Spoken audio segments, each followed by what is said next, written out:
Good morning, children. Welcome you all.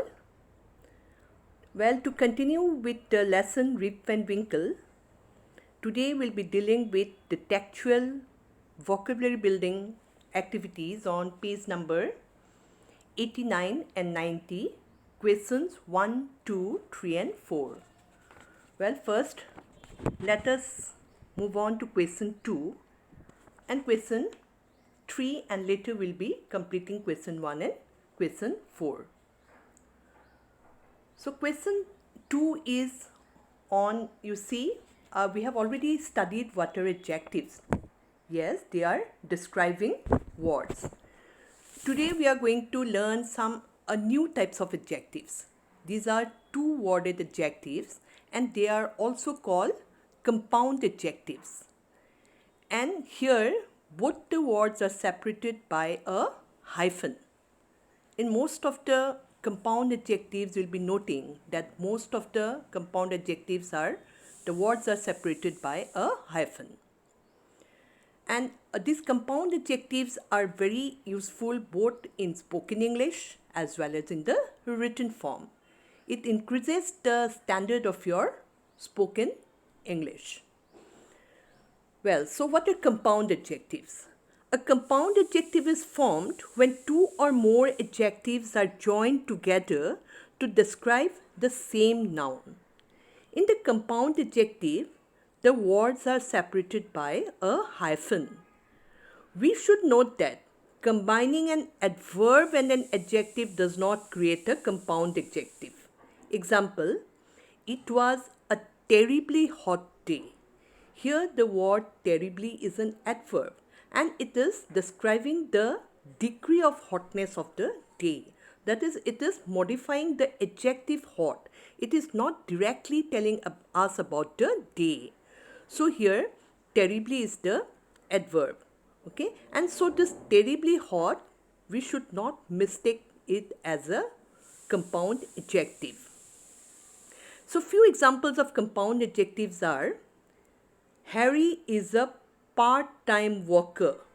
So here the word part-time is a compound adjective and it describes the naming word worker.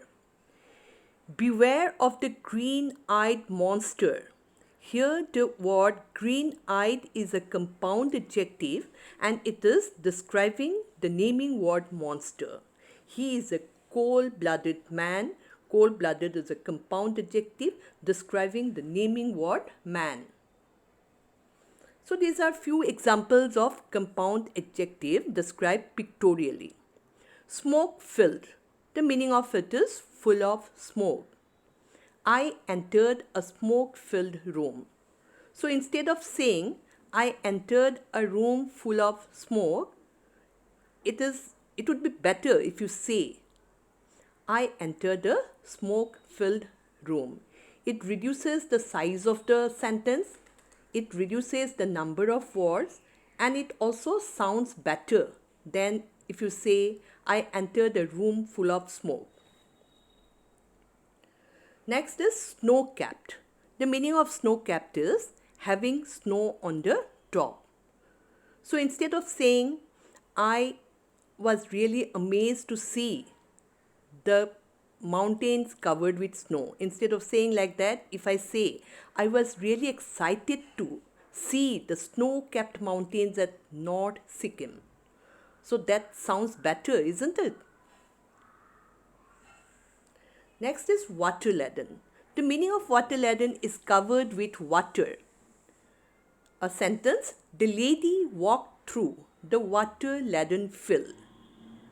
So instead of saying the lady walked through a field which was covered with water, so it sounds better if you say the lady walked through the water laden field. Next is dust filled. The meaning is full of dust. I walked along the dust-filled pathway of the village. Rain-swept. Rain-swept means experiencing more rainfall. The rain-swept hills during the monsoon are magical. That is, it is really good to watch the rain-swept hills. You must have visited hills during the rainy season, during the monsoon. If you go to Cherrapunji or Meghalaya, the hills are really beautiful when it is rain swept. Next is tear soaked. Tear soaked means soaked with tear. You have already read about this word in the lesson crying. So here we come in this compound adjective word. The child's tear-soaked pillow proves how much he had cried.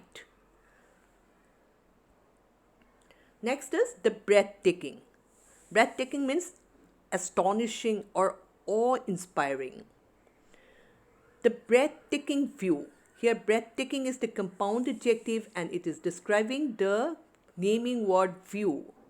The breathtaking view of the green meadows enthralled us. Means it fascinated us. Next is finger licking. Finger licking means very tasty. Rani's mother prepared finger licking dishes on her birthday. So finger licking is the compound adjective describing the naming word dishes. Next is nail biting. Nail biting it causes great anxiety or tension. When you are at great anxiety or tension, what you do? You start biting your nails. So this is the using sentence. You see, this match had a nail-biting finish where India had beaten Bangladesh by 1 run. So here nail-biting is the compound adjective which is describing the naming word finish. Okay, it was a nail-biting finish. Here in this sentence, finish is a naming word. It is not a verb, it is a naming word. Odd looking means strange looking. An odd looking woman walked into the shop. Here odd looking is the compound adjective describing the naming word woman.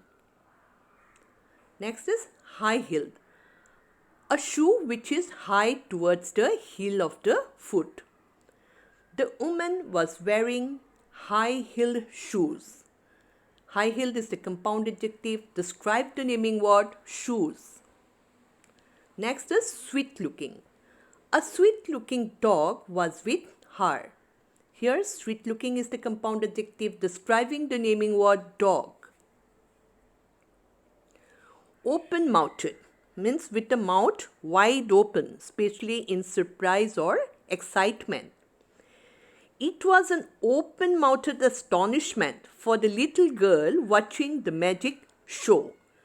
So this girl was so much astonished that her mouth was just open in surprise.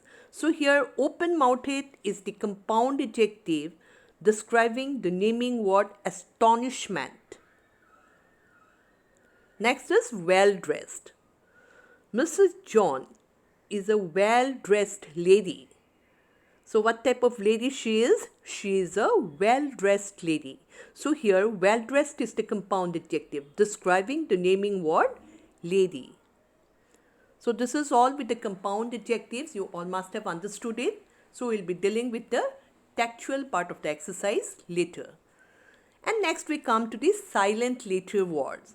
So what are silent letter words?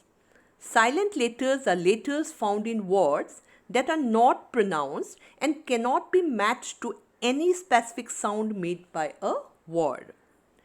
So here, which letters are silent in the following groups of words? Knee, knife, not, no. So what is silent? Are we pronouncing K here?